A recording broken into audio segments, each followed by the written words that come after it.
Kecelakaan lalu lintas terjadi di Jalan Raya Sakah Banjar Denties, Desa Batuan, Kecamatan Sukawati, tepatnya di depan SPBU Denties, Senin 16 Mei, sekitar pukul 17.30 WITA.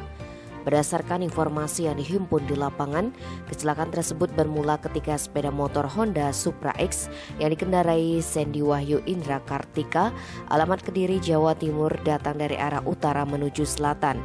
Setibanya di TKP, sepeda motor tersebut hendak mendahului kendaraan yang ada di depannya dengan mengambil haluan ke kanan.